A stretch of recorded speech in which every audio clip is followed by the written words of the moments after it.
Assalamualaikum warahmatullahi wabarakatuh. Waalaikumsalam warahmatullahi wabarakatuh.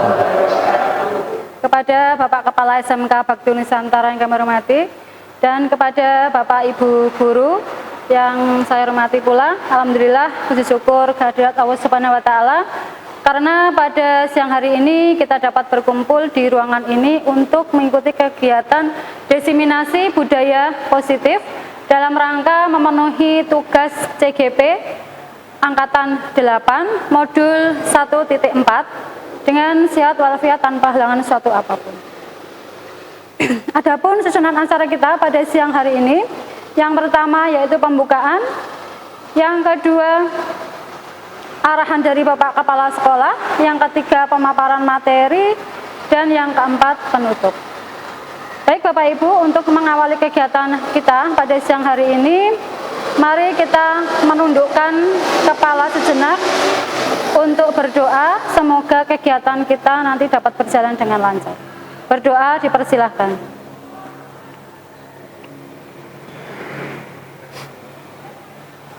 Cukup, terima kasih Bapak Ibu. Kemudian untuk acara yang kedua yaitu arahan dari Bapak Kepala Sekolah kepada Bapak Agus Tantri Widagdo ST, kami persilahkan. Bismillahirrahmanirrahim. Assalamualaikum warahmatullahi wabarakatuh. Waalaikumsalam warahmatullahi wabarakatuh. Yang saya hormati Ibu Yana Farida Ningsih selaku calon guru penggerak yang telah mengikuti atau sedang mengikuti kegiatan PGP program guru penggerak. Yang saya hormati rekan-rekan, ibu bapak guru yang pada hari ini, kesempatan ini hadir memberikan dukungan kepada rekan kita, teman kita Ibu Yana Farida Ningsih dalam melaksanakan atau menjalankan tugas yang dibebankan kepada beliau. Pertama dan utama, mari sama-sama kita panjatkan rasa syukur kita kehadirat Allah Subhanahu wa taala, Tuhan Yang Maha Esa. Hari ini kita diberikan kesempatan, kesehatan, nikmat yang luar biasa sehingga kita di sini bisa hadir dan sekaligus sama-sama belajar dalam acara diseminasi budaya positif. Nah, diseminasi ini adalah pemberian informasi, penyampaian informasi kepada sekelompok target atau satu orang, dua orang individu dengan harapan bahwa informasi nanti tersampaikan kepada target tersebut secara sadar, kemudian bisa melaksanakan apa yang diinformasikan kepada target tersebut. Nah, di sini diseminasi yang akan disampaikan adalah diseminasi budaya positif. Sehingga ibu bapak sekalian, kita sebagai guru di sini mungkin nanti akan sama-sama belajar dari program guru penggerak. Rekan kita yang sedang menjalani proses ini yaitu Bu Yana Farida Ningsih akan menyampaikan budaya positif kita sebagai guru itu ada perkembangan, mungkin ya, ada perubahan, ada pergeseran, atau mungkin ada hal-hal baru yang perlu disampaikan kepada kita semua. Oleh karena itu, mari sama-sama kita simak, sama-sama kita membuka pemikiran kita untuk belajar sehingga kegiatan ini bisa bermanfaat bagi kepentingan kita semua. Saya rasa itu yang bisa saya sampaikan. Terima kasih, mohon maaf sebesar-besarnya. Saya akhiri, wassalamualaikum warahmatullahi wabarakatuh. Waalaikumsalam. Terima kasih Bapak Agus Tantri Widagdo atas arahannya. Terima kasih juga kepada Bapak Ibu Guru atas dukungannya kepada saya sehingga dapat berperan serta dalam pendidikan guru penggerak yang sedang saya jalani ini. Baik Bapak Ibu, sebelum kita masuk ke materi, kita ice breaking terlebih dahulu Bapak Ibu agar suasana tidak tegang Bapak Ibu bisa lebih konsentrasi, lebih semangat. Nanti Bapak Ibu bisa mengikuti saya mengikuti arahan saya. Kita ice breakingnya berhubungan dengan semut, gajah, dan cacing ular. Jadi nanti kalau saya bilang semut itu kecil, gajah itu besar, cacing itu pendek, ular itu panjang. Ini nanti konsentrasi kita yang akan kita uji di sini nggih Bapak Ibu nggih. Kita mulai nggih, kita coba dulu nggih. Gajah itu besar, semut itu kecil, ular itu panjang, cacing itu pendek, gajah itu besar, semut kecil. Sudah konsentrasi semua. Nah, sekarang kita balik nggih Bapak Ibu nggih. Kalau saya bilang gajah itu kecil, kemudian semut itu besar. Jadi kebalikannya nggih. Kalau besar seperti ini, kalau kecil seperti ini. Kemudian kalau panjang kita seperti ini, kalau pendek kita seperti ini. Oke, bisa dimulai Bapak Ibu? Bisa. Oke, yuk kita mulai. Semut itu besar. Semut itu kecil. Nah, berarti belum konsentrasi nggih Bapak Ibu nggih. Ulangi ya.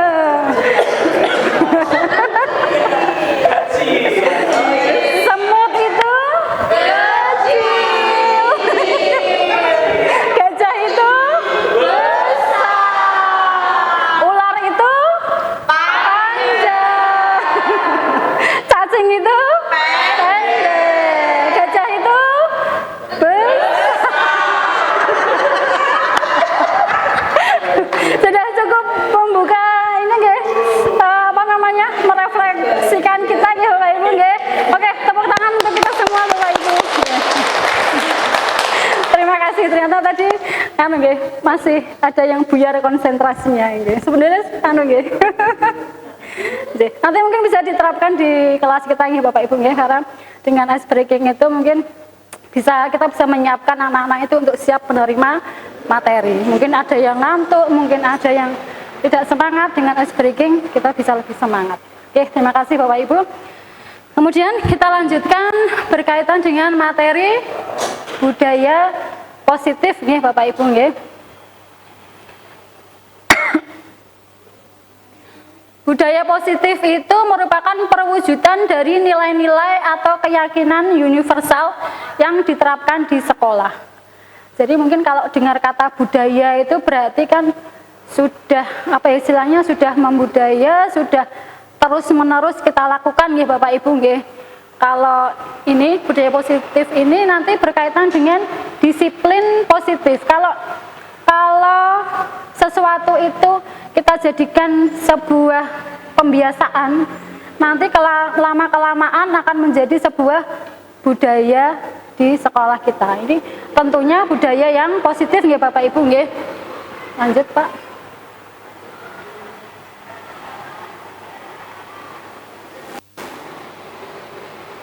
Nah, ini nanti poin-poin yang akan kita bahas di diseminasi siang hari ini nggih Bapak Ibu nggih. Yang pertama adalah disiplin positif, yang kedua teori motivasi, yang ketiga keyakinan kelas, yang keempat kebutuhan dasar manusia, yang kelima posisi kontrol, dan yang keenam restitusi.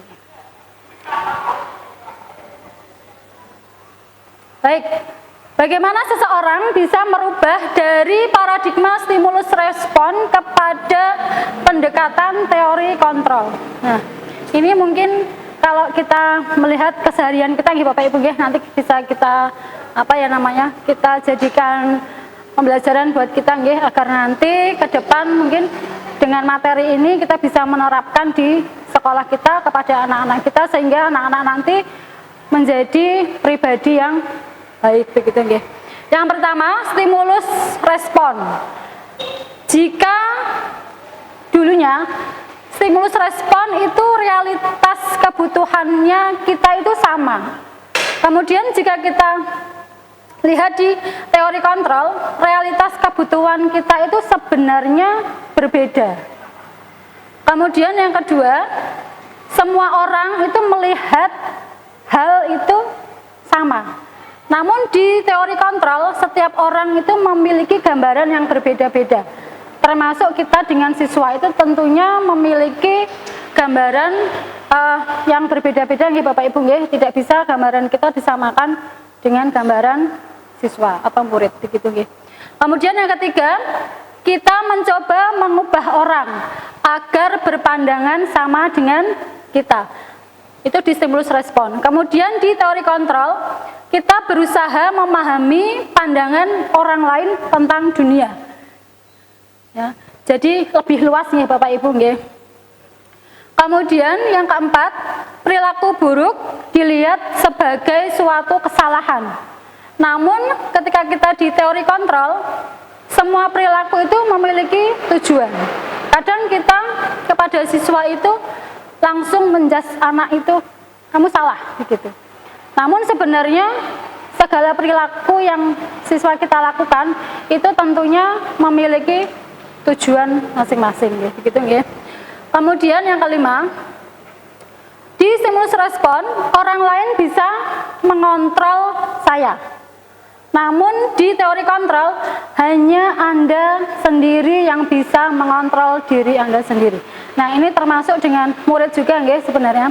Kalau kita itu biasanya cenderung ingin mengontrol murid-murid kita nggih. Kita kepengen anak-anak itu nurut dengan kita, sesuai dengan keinginan kita. Namun sebenarnya hanya siswa kita sendirilah atau hanya dia sendirian yang bisa mengontrol dirinya, begitu. Kemudian yang keenam, saya bisa mengontrol orang lain. Kemudian di teori kontrol, Anda tidak bisa mengontrol orang lain. Ya, hanya diri kita yang bisa mengontrol kita sendiri.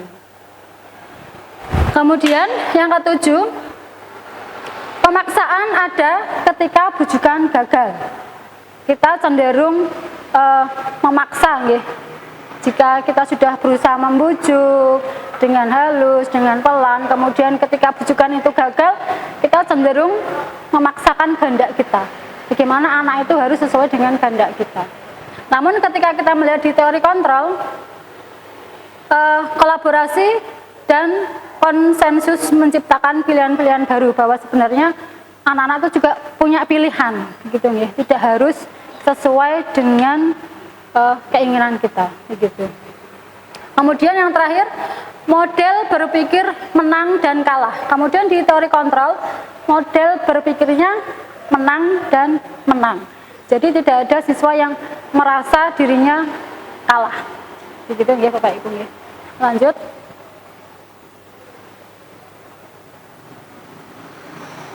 Nah, disiplin. Ketika kita mendengar kata disiplin, kira-kira pikiran kita bagaimana Bapak Ibu? Berhubungan dengan apa kalau disiplin itu? Berhubungan dengan waktu, tata tertib. Kemudian apa lagi? Berarti tadi peraturan, nggih. Nggih, memang betul nggih, selama ini kalau kita mendengar kata disiplin, itu yang terbayang di benak kita adalah kebanyakan orang menghubungkan kata disiplin itu dengan tata tertib, peraturan, kemudian kepatuhan, dan kata disiplin sering dihubungkan dengan hukuman. Nah, ini juga ini nggih Bapak Ibu nggih. Sering sekali nggih terjadi, masih terjadi di kita nggih, bahwa ketika ada anak yang melanggar tata tertib, itu cenderungnya adalah dengan hukuman. Kita sebagai posisi kontrol kita sebagai penghukum anak. Padahal sebenarnya hukuman itu adalah apa ya istilahnya, cara terakhir yang kita pakai, atau bahkan mungkin jangan kita pakai ya, tidak perlu kita pakai. Belajar tentang disiplin positif tidak harus dengan memberi hukuman, justru itu adalah salah satu alternatif terakhir kalau perlu tidak digunakan sama sekali. Kita Bapak Ibu nggih. Ini mungkin butuh apa ya istilahnya, butuh belajar kita bersama nggih Bapak Ibu nggih, karena memang selama ini apalagi yang kita hadapi adalah anak-anak SMK nggih Bapak Ibu nggih. Tantangannya itu memang jauh lebih besar Bapak Ibu nggih. Lanjut.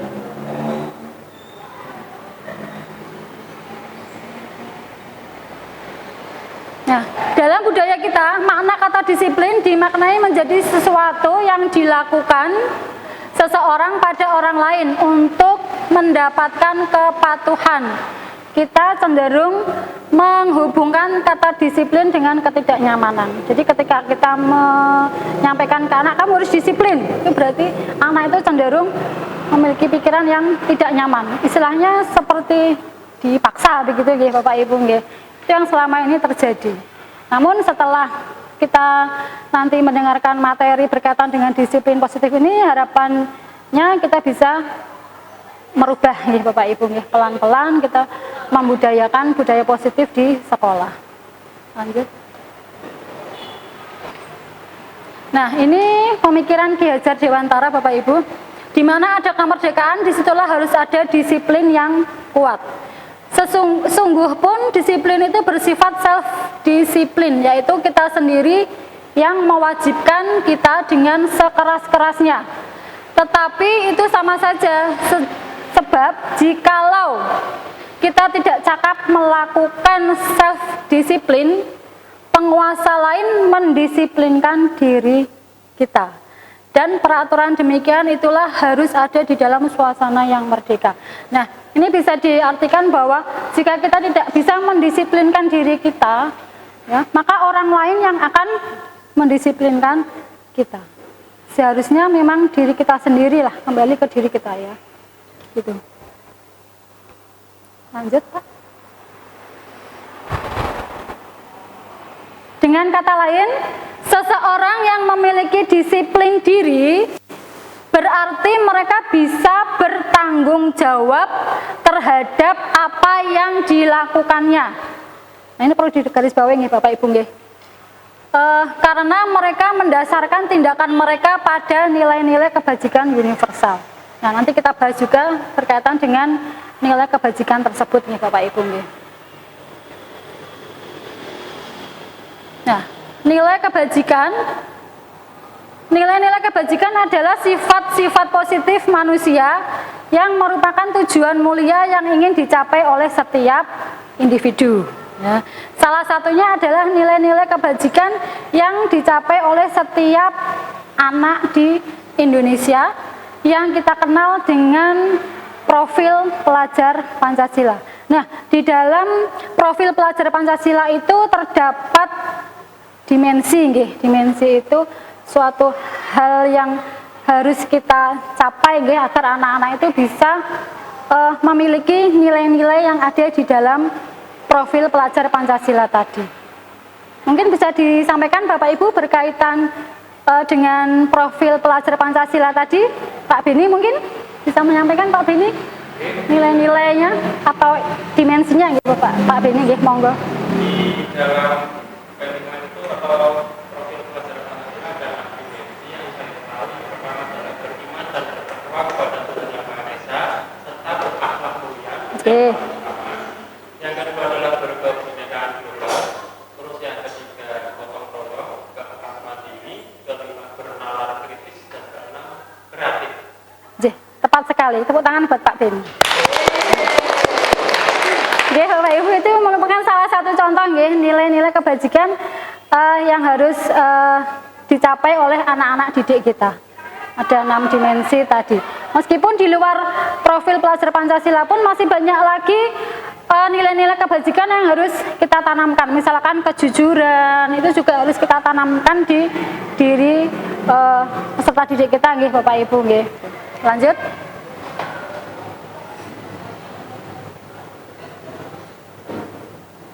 Motivasi perilaku manusia. Nah, ini yang menarik juga nih Bapak Ibu nih. Kita lanjut Pak Imam. Ada 3 motivasi perilaku manusia. Ini mungkin nanti kita bisa lihat kembali kira-kira anak-anak kita itu berperilakunya atau motivasinya itu dasarnya apa, gitu nggih. Yang pertama, untuk menghindari ketidaknyamanan atau hukuman. Jadi kita berperilaku itu hanya sekedar untuk biar tidak dihukum, biar kita merasa nyaman, gitu nggih Bapak Ibu nggih. Kemudian yang kedua, untuk mendapatkan imbalan atau penghargaan dari orang lain. Nah, ini mungkin yang masih sering sekali terjadi nggih. Contoh saja ketika kita melihat anak kita punya prestasi, kita otomatis sebagai guru kadang punya keinginan, akan aku kasih penghargaan, reward. Padahal sebenarnya kalau kita perdalam lagi, sebenarnya penghargaan itu juga ada efek negatifnya nggih Bapak Ibu nggih. Tidak selalu penghargaan itu nanti berpengaruh positif untuk anak-anak kita.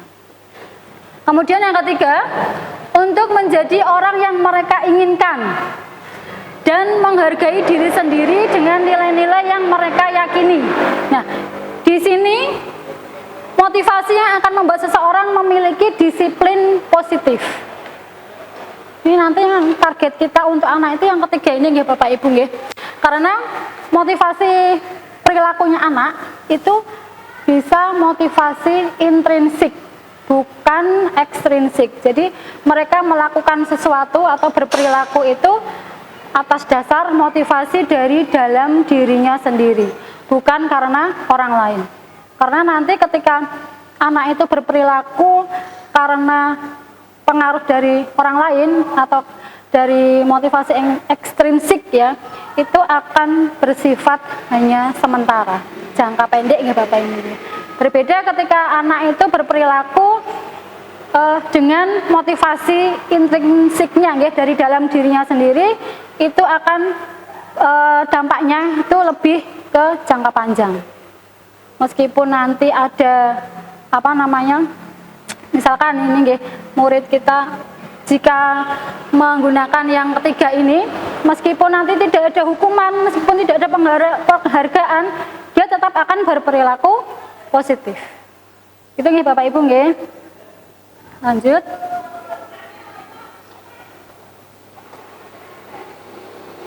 Nah, ini ada satu pertanyaan nggih Bapak Ibu nggih. Kira-kira apa sih yang mendasari murid-murid kita hadir di sekolah itu bisa tepat waktu dari ketiga motivasi tadi? Bisa dituliskan di sini nih Bapak Ibu nggih. Kira-kira kalau sesuai dengan pengamatan kita nggih, anak-anak kita itu berdatang atau berperilaku tepat waktu itu dasarnya apa? Motivasinya apa? Apakah motivasi karena menghindari hukuman tadi, ataukah motivasi karena mendapat penghargaan, atau memang benar-benar dari dirinya sendiri?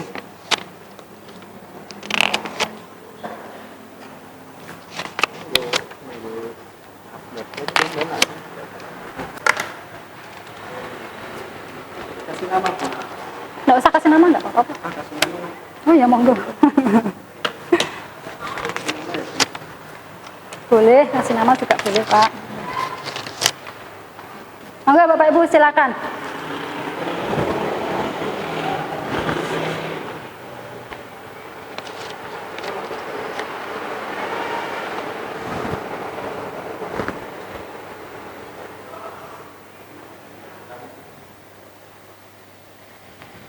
Pak, slide-nya di slide selanjutnya.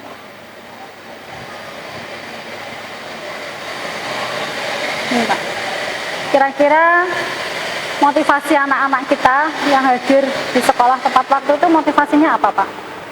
Berkaitan dengan tiga motivasi tadi.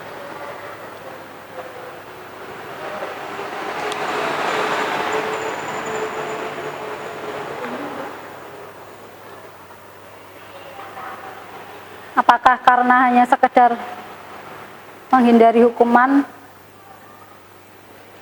ataukah memang mengharapkan penghargaan atau pujian ya dari orang lain? Bisa juga nih Bapak Ibu nggih.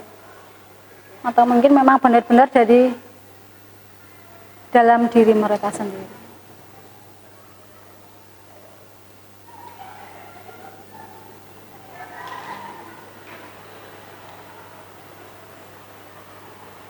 Sudah Bapak Ibu? Sudah. Kalau sudah, kita tempel di papan sebelah sini nggih Bapak Ibu nggih. Monggo ditempelkan satu persatu. Oh, balik Pak. Oh.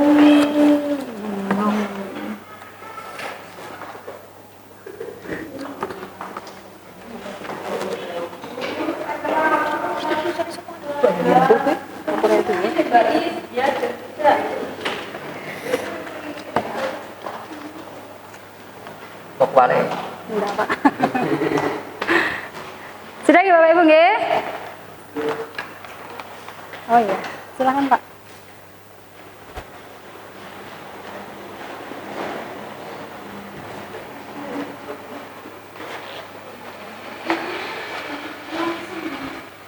Mungkin ada yang bersedia membacakan?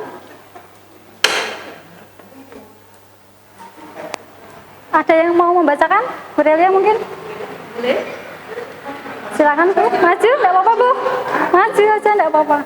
Biar gak ngantuk ya Bapak Ibu nggih. Nanti kalau dengar suara saya terus, suara saya yang lembut nanti mengayun-ayun jadi ngantuk. Yang keras Bu Rel? Kalau menurut saya ya Bu, kalau saya lihat di sekolah kita di SMK Binus, dari ketiga motivasi tadi yang ada di depan, itu di poin 1 dan 3 ada anak yang motivasinya karena menghindari hukuman, takut karena dihukum, berangkatnya tepat waktu. Tapi ada anak juga yang datangnya tepat waktu karena memang menghargai dari dirinya sendiri, karena anak tersebut mempunyai nilai-nilai rasa percaya dirinya ada. Itu. Yang lain Bu, bacakan sekalian. Dibaca sekalian. Iya, dibaca sekalian. Semuanya sekalian. Iya. Ini menurutnya Pak Imam, yaitu menghindari hukuman. Menghindari hukuman ya Bapak Ibu nggih. Yang ketiga, Kita sebagai tenaga pendidik harus bisa membuat teladan dengan berangkat lebih pagi. bagus. Selamat nih. Di sini ada 2 jawaban. Sudah menjadi tradisi kebudayaan anak-anak sekolah. Yang kedua, takut adanya hukuman dari sekolah. Terus ada juga yang melatih disiplin untuk dirinya sendiri. Ada yang menjawab siswa berangkat tepat waktu, menghindari rasa sakit. Oh, rasa takut, mendapatkan skor, mendapatkan hukuman. Ada juga yang berpendapat memotivasi untuk memperoleh imbalan, memotivasi dalam diri mereka sendiri. Ada juga yang berpendapat lain, memotivasi dari diri sendiri karena selalu datang tepat waktu. Ada juga yang berpendapat 1 ya, 2 tidak, 3 sebagian besar. Terus ada yang menghindari sanksi atau hukuman. Ada juga berpendapat lain agar tidak mendapatkan teguran dan skor. Ini sama dengan tadi ya yang di atas. Terus yang terakhir, memotivasi anak hadir ke sekolah, sebagian menghindari hukuman. Coba itu Bu, terima kasih. Terima kasih Bu Relia. Tepuk tangan buat Bu Relia. Nggih, Bapak Ibu memang sudah cukup ya Pak Imam tepuk tangannya. Nggih, Bapak Ibu memang kalau di siswa kita itu cenderungnya yang mana Bapak Ibu? Kalau coba Pak Imam di 1 dan 2. 1 dan 3. yang paling banyak tadi jawabannya untuk menghindari hukuman nggih Bapak Ibu nggih? Terus nggih itu nggih. Oke, ada juga yang karena apa? Karena ingin dapat pujian, ingin dapat penghargaan juga ada, namun itu sedikit sepertinya Bapak Ibu nggih. Paling banyak 1 dan 3. Baik, tepuk tangan buat kita semua. Terima kasih Bapak Ibu.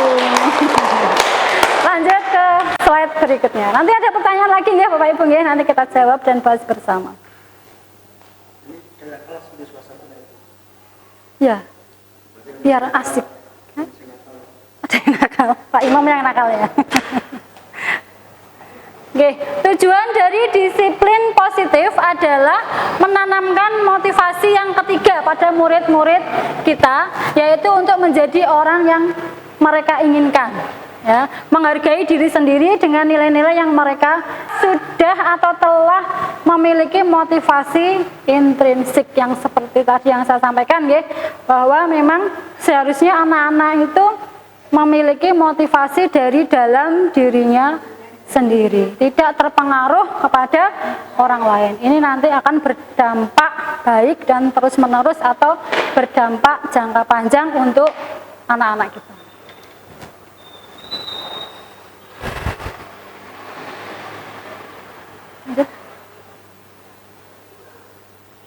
Nah, selanjutnya adalah keyakinan kelas. Mungkin kita lebih biasanya nyebutnya bukan keyakinan ya, kesepakatan kelas ya biasanya ya Bapak Ibu ya.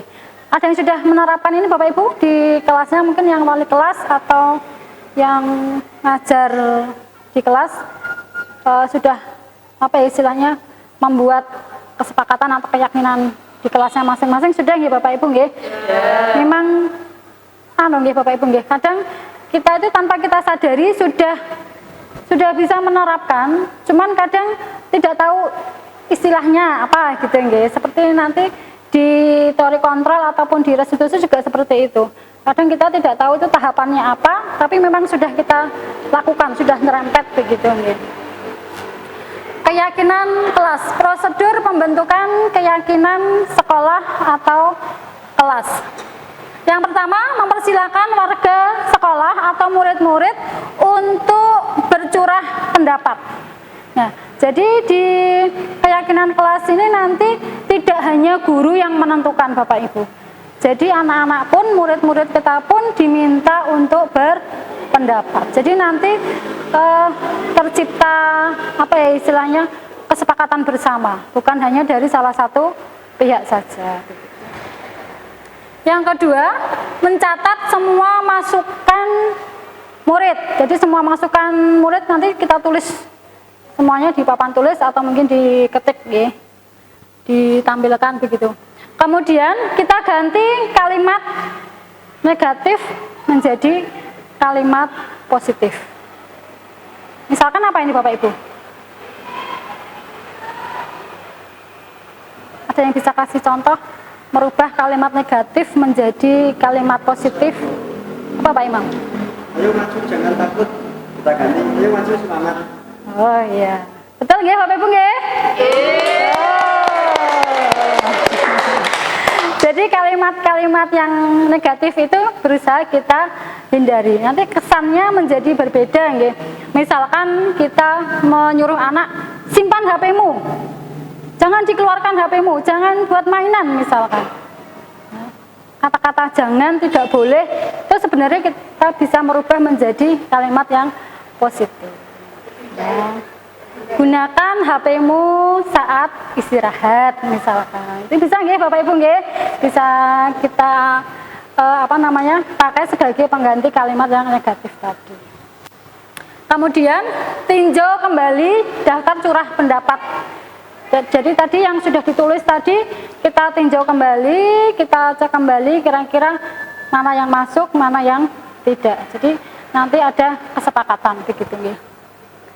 Kemudian setelah keyakinan kelas atau sekolah dibuat, maka semua warga kelas dipersilahkan untuk meninjau ulang atau menyetujui. Kalau tadi kita hilangkan dulu yang tidak perlu tidak dipakai kita hilangkan. Kemudian kalau ini kita tinjau kembali. Kita apa istilahnya ada kesepakatan, kita setuju, murid juga setuju begitu.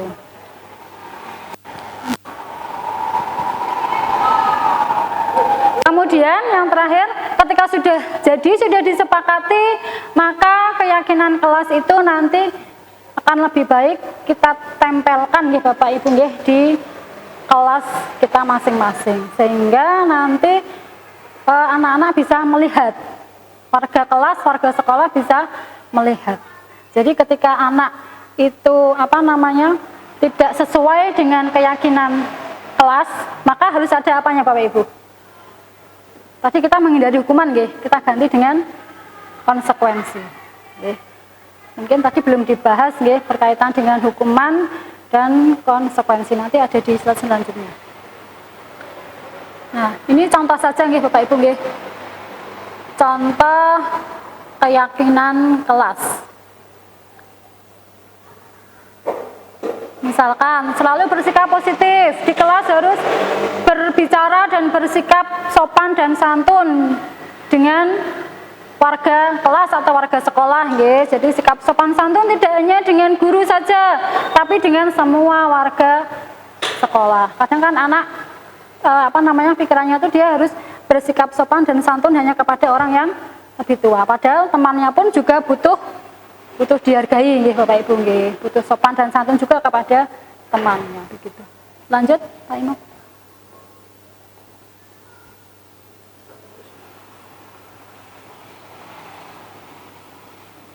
Kebutuhan dasar manusia. Ini cukup lumayan banyak ya Bapak Ibu, nggih, materinya, nggih. Kebutuhan dasar manusia.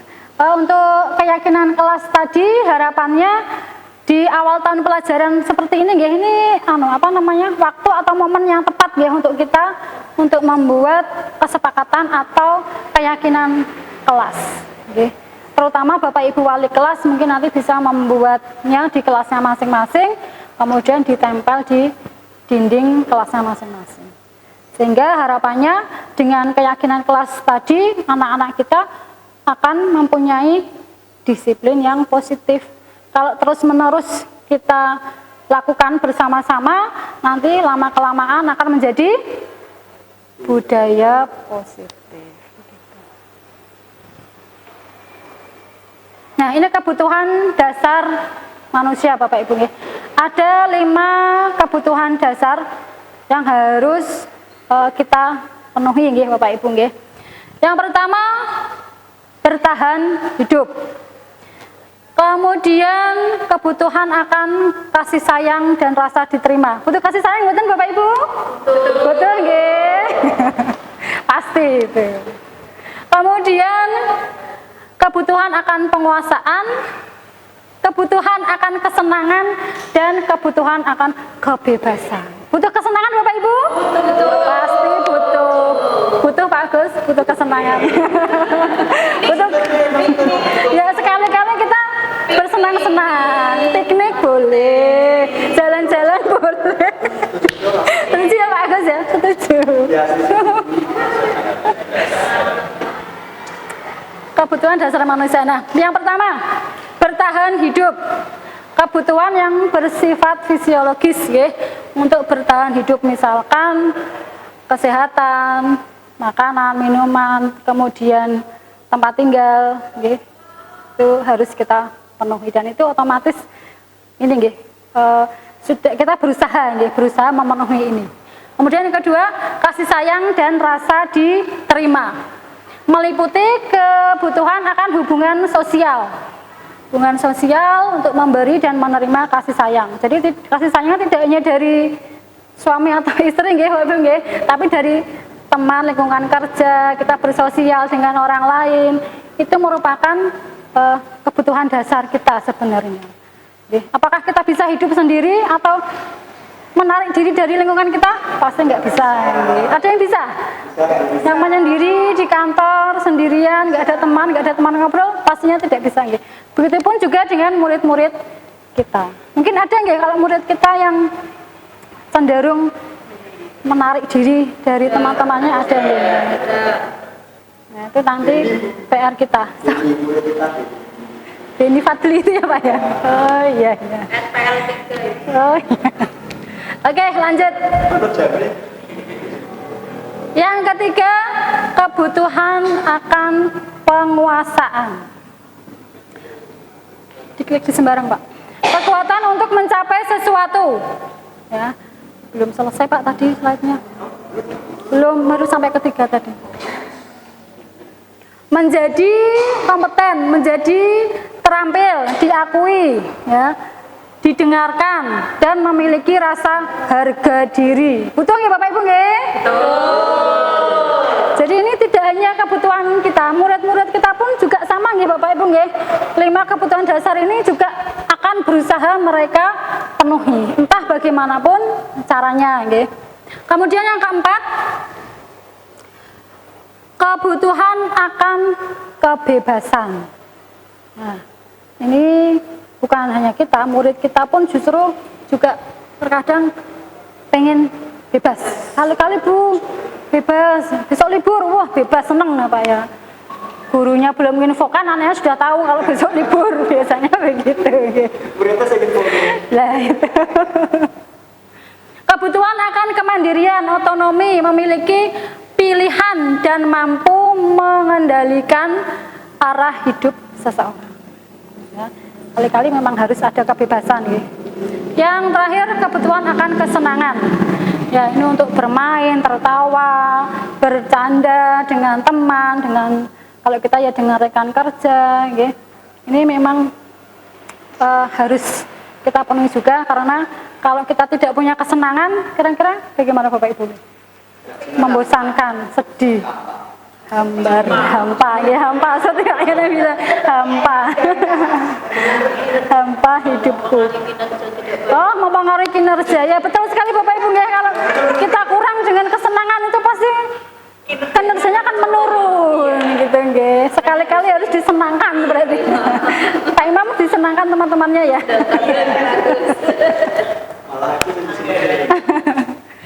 Oke.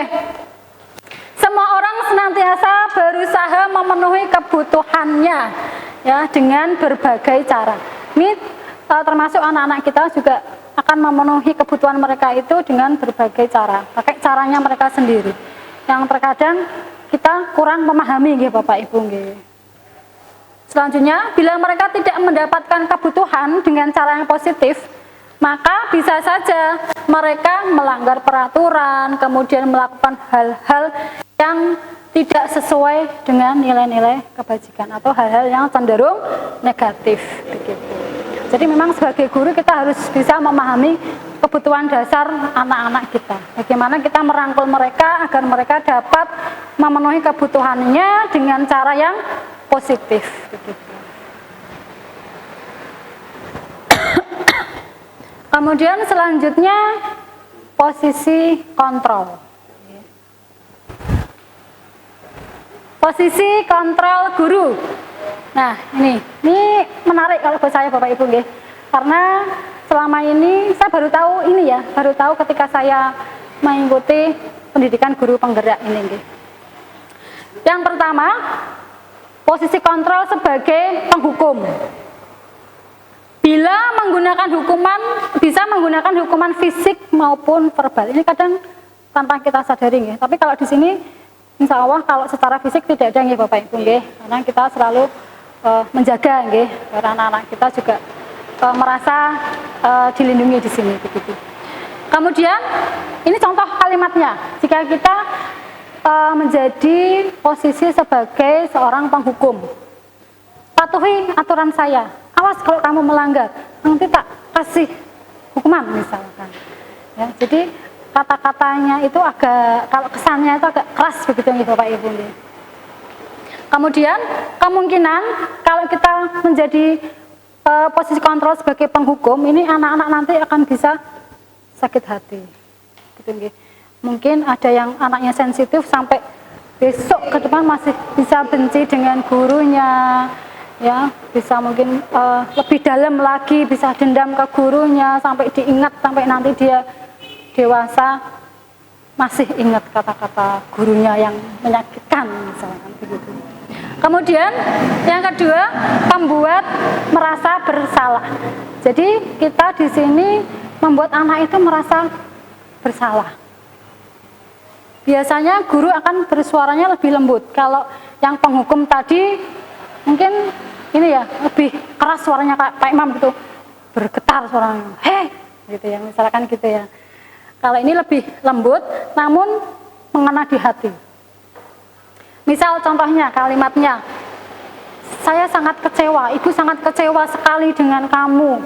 Kamu kok bisa seperti ini, kamu membuat saya tidak respect lagi dengan kamu misalkan. Dia akan mengena di hati, akan merasa bersalah begitu nggih Bapak Ibu nggih. Di posisi ini murid akan memiliki penilaian diri yang buruk tentang diri mereka. Dia akan menilai dirinya kurang baik atau buruk. Wah, aku memang anaknya begini, aku memang sering berbuat salah, aku memang sering terlambat, aku memang sering melanggar peraturan, jadi dia merasa bersalah di sini nggih Bapak Ibu. Kemudian yang ketiga, posisi kontrol sebagai teman. Nah, ini sudah mulai lembut ya Bapak Ibu nggih. Sebagai teman ngobrol begitu nggih. Guru di posisi ini tidak akan menyakiti muridnya. Kemudian menggunakan hubungan baik seperti ada bercandanya, ada humornya. Ini contoh kalimatnya. Ayo bantu saya, bantu Bapak. Demi saya ya, ayo dibantu, besok berangkat pagi ya, misalkan seperti itu. Kemudian murid akan merasa senang dan akrab dengan gurunya. Ayo kita kerjasama, kamu yakin, saya yakin kamu bisa. Ya, begitu ya Bapak Ibu nggih, untuk posisi sebagai teman. Lanjut. Yang keempat, posisi sebagai pemantau. Ini berbeda lagi nggih Bapak Ibu nggih. Memantau berarti mengawasi. Posisi pemantau berdasarkan pada peraturan-peraturan yang berlaku di sekolah atau konsekuensi yang ada di sekolah. Kemudian contohnya, apa yang telah kamu lakukan? Misalnya ada anak yang terlambat misalkan, kita tanya, apa sih konsekuensinya jika kamu terlambat? Oh, saya disuruh nyapu halaman. Jadi guru akan menanyakan kepada murid dengan lembut ya, kalau ini nggih Bapak Ibu nggih, apa konsekuensinya kalau kamu melanggar peraturan, misalkan seperti itu. Murid memahami konsekuensi yang harus dijalankan ketika dia melanggar peraturan sekolah. Kemudian yang terakhir, posisi sebagai manajer. Posisi ini guru berbuat sesuatu bersama dengan murid. Nah, ini yang paling kita harapkan sebenarnya ada pada posisi manajer gitu. Jadi guru mempersilahkan murid untuk mempertanggungjawabkan perilakunya. Ada komunikasi antara guru dan murid, kemudian mendukung murid untuk menemukan solusi dari permasalahan yang dihadapi oleh murid. Tidak semerta-merta kita langsung memarahi anak, menghukum anak. Ya. Namun ada komunikasi bagaimana caranya agar anak itu bisa mempertanggungjawabkan kesalahannya. Pada posisi manajer ini, suara guru sebaiknya tulus ya. Bisa dilihat ya, yang tulus sama yang galak, garang, bisa dibedakan ya Bapak Ibu ya. Oke, lanjut Pak Imam.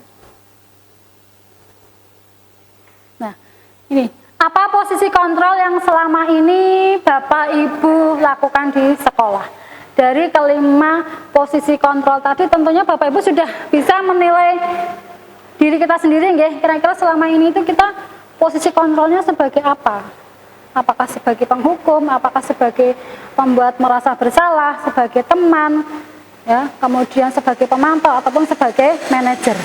Nah, di sini kita coba nggih, kita tuliskan lagi seperti tadi, kira-kira posisi kontrol apa sih yang selama ini kita lakukan?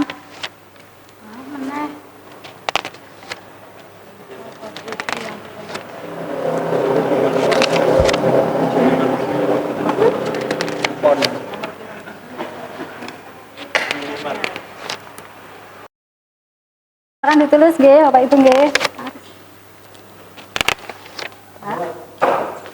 Saya nggih. Lama ya Pak, ternyata ya. Pikir tadi. Nggih, monggo Bapak Ibu bisa dituliskan nggih kira-kira posisi kontrol apa sih yang selama ini kita lakukan di sekolah kita?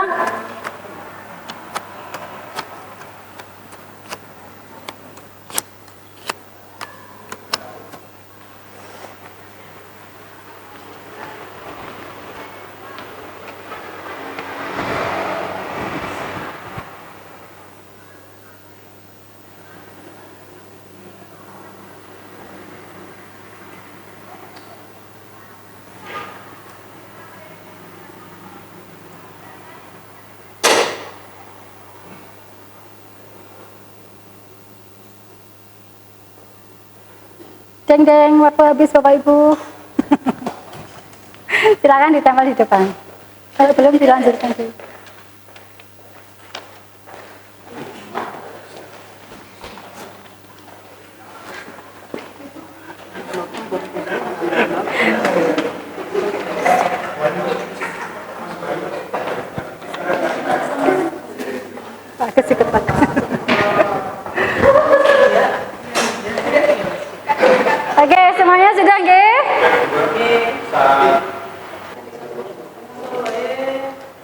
berbeda-beda sesuai masalahnya dan siswanya. Terkadang guru kurang menguasai merefleksi kondisi siswa sehingga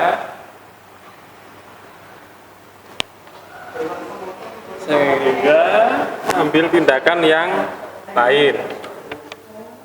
Guru kurang menguasai kondisi siswa sehingga Berposisi sebagai teman karena bisa berjalan beriringan tanpa ada yang mendahului ataupun ketinggalan.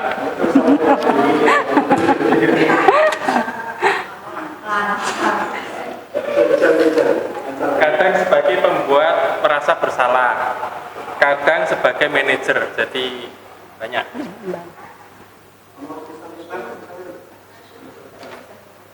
Sebagai teman, karena kita bisa lebih memahami siswa.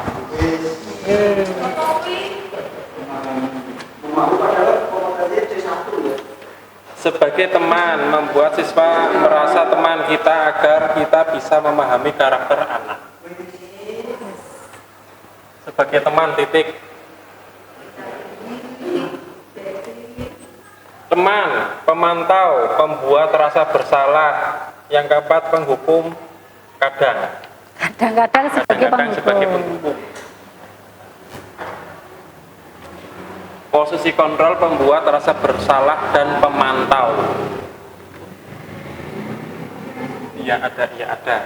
Ya, terima kasih Pak Beni, tepuk tangan buat kita semua. Oke, Bapak Ibu, rata-rata memang posisi kita sebagai teman ya Bapak Ibu, cenderung apa ya istilahnya pendekat dengan siswa begitu ya. Jadi mungkin nanti kita belajar bagaimana memposisikan kita sebagai pemantau ataupun nanti lebih sebagai manajer. Lanjut Pak Imam. Ini materi terakhir ya Bapak Ibu ya, berkaitan dengan restitusi. Proses menciptakan kondisi bagi murid untuk memperbaiki kesalahan mereka sehingga mereka bisa kembali kepada kelompok mereka dengan karakter yang lebih kuat.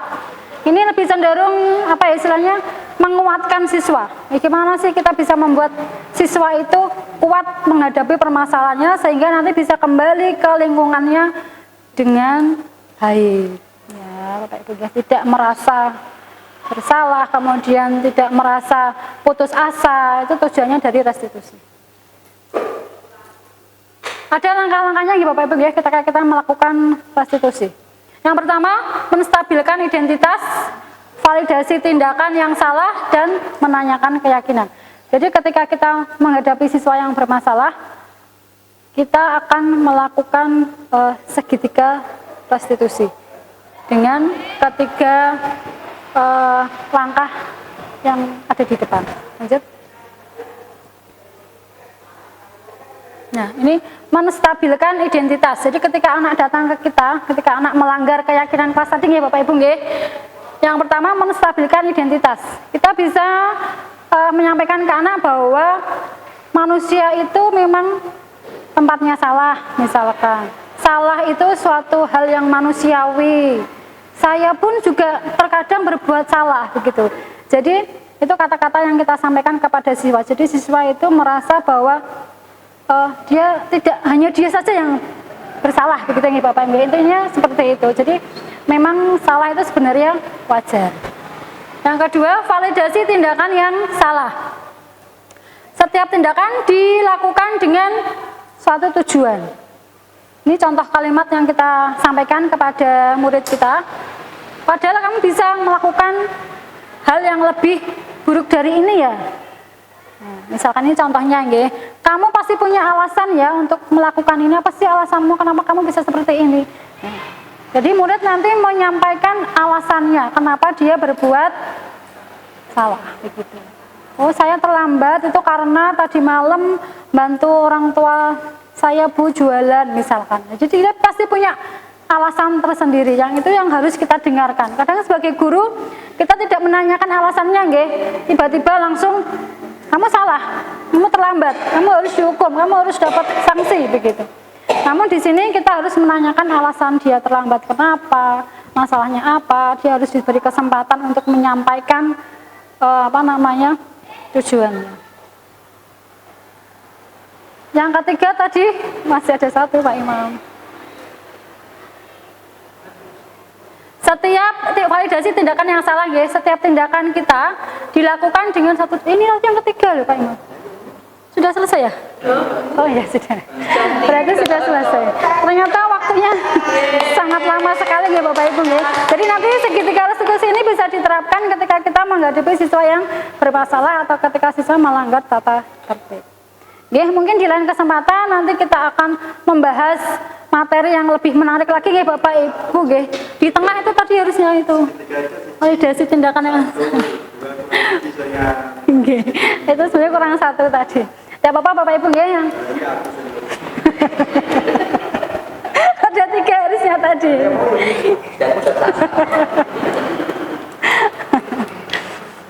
Yang terakhir itu sebenarnya kita menanyakan ke anak, apakah apa yang akan kamu lakukan setelah ini nanti, ya. Misalkan setelah kamu sekarang hari ini terlambat, besok kamu mau ngapain? Begitu. Nah, disampaikan kamu sudah melanggar keyakinan kelas, berarti kamu harus bertanggung jawab. Setelah ini apa yang akan kamu lakukan?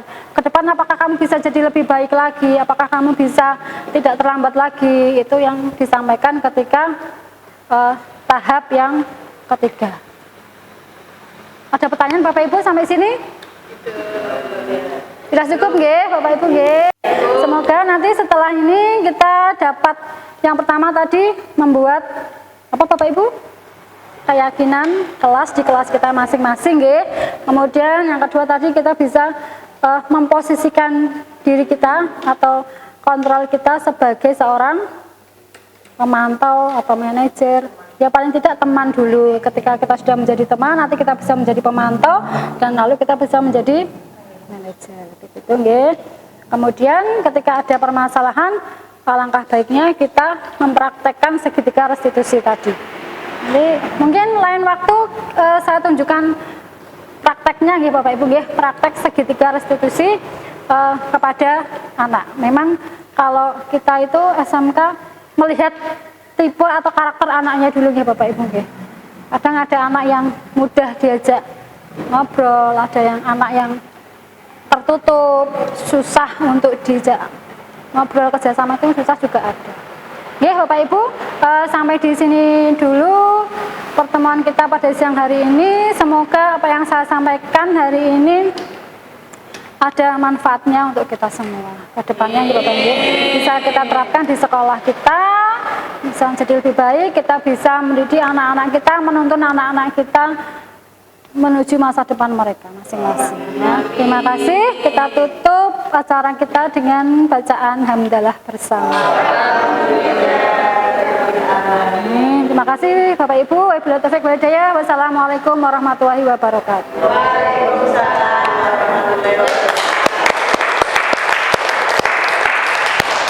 Semut gajah. Semut gajah. Assalamualaikum warahmatullahi wabarakatuh. Apa kabar anak-anak? Baik ya, semua sehat ya. Alhamdulillah.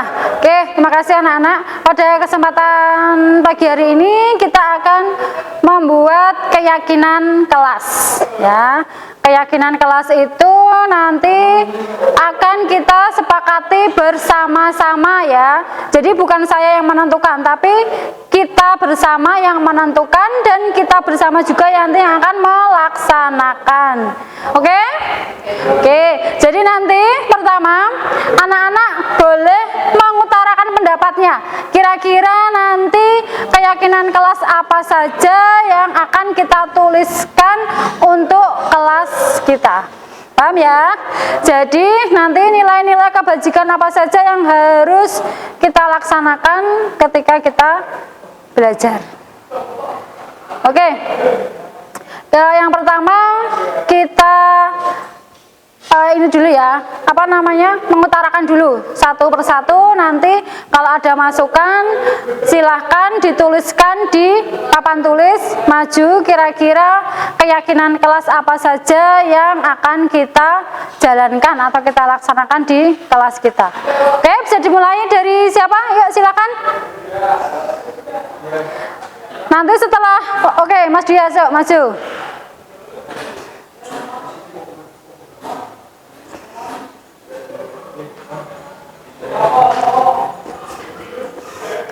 Ya, yang paling tinggi ini. Nomor 1.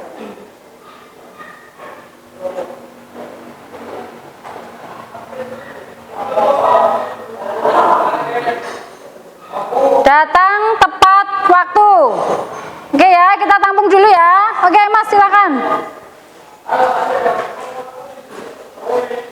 Kita tampung dulu, nanti kita lihat bersama kira-kira akan kita terapkan semua atau ada yang akan kita hilangi. Oke. Sopan dan santun. Oke.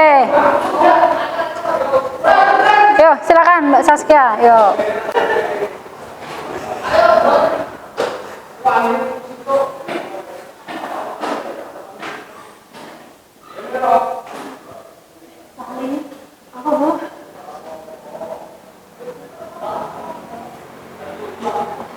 Ya, selalu menghargai. Ini menghargainya dengan guru dan dengan teman ya ini ya. Oh, yuk. Nah, silakan.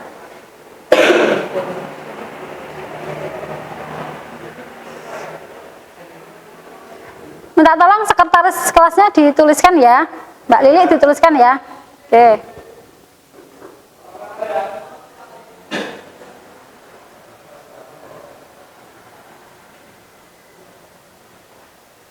Menjaga kebersihan. Oke, menjaga kebersihan. Ada lagi? Ada lagi mungkin?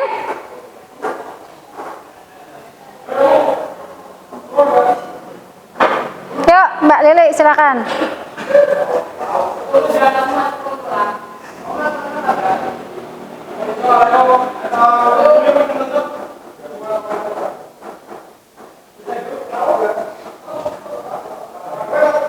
Disiplin. Ada lagi? Yuk silakan Mas Konstantius.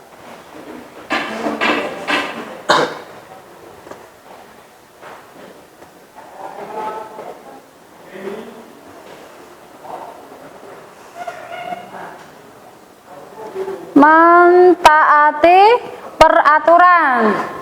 Oke, mentaati peraturan. Ada lagi enggak? Kalau tidak, ini ada 6 nilai-nilai kebajikan ya. Nilai-nilai kebajikan yang akan kita laksanakan di dalam kelas kita. Nah, yang pertama, datang tepat waktu. Setuju nggak ini? Setuju ya? Oke, kalau setuju, misalkan ada yang tidak datang tepat waktu, konsekuensinya apa? Hukum. Konsekuensinya berarti harus minta maaf di depan kelas. Setuju nggak? Oke, minta maaf di depan kelas dan yang tidak boleh ketinggalan minta surat izin ke guru piket. Guru BK boleh, guru piket boleh.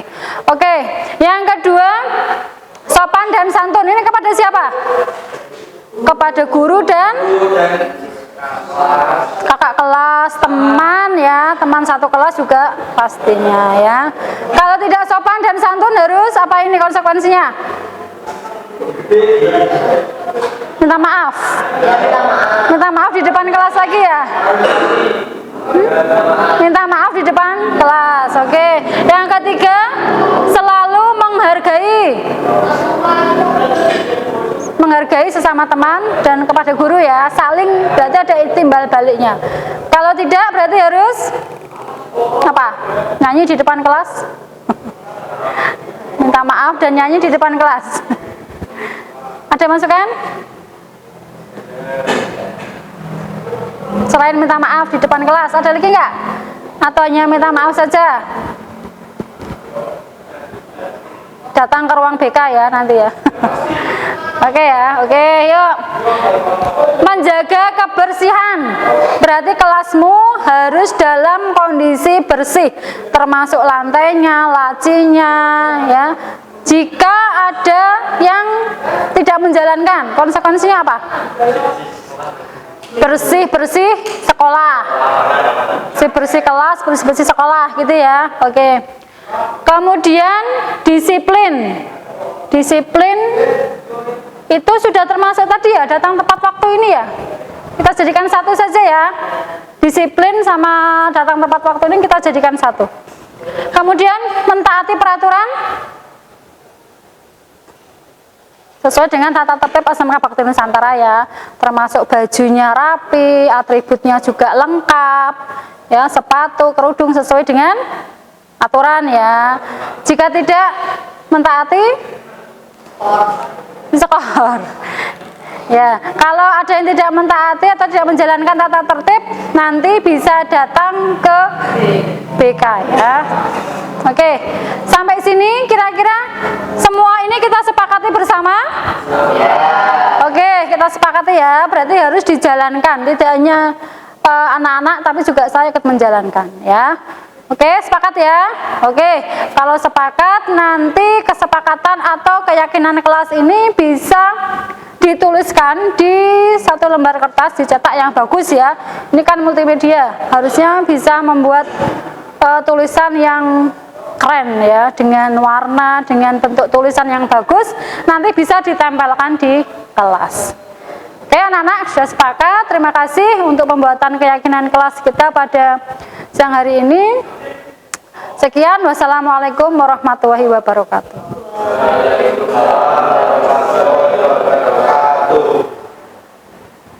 Assalamualaikum warahmatullahi wabarakatuh. Perkenalkan, nama saya Saskia Kharunisa dari 12 Multimedia.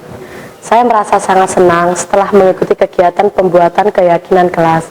Saya jadi tahu nilai-nilai kebajikan apa saja yang harus disepakati dan dijalankan oleh warga kelas dan tahu konsekuensinya jika saya tidak menjalankannya. Terima kasih. Wassalamualaikum warahmatullahi wabarakatuh.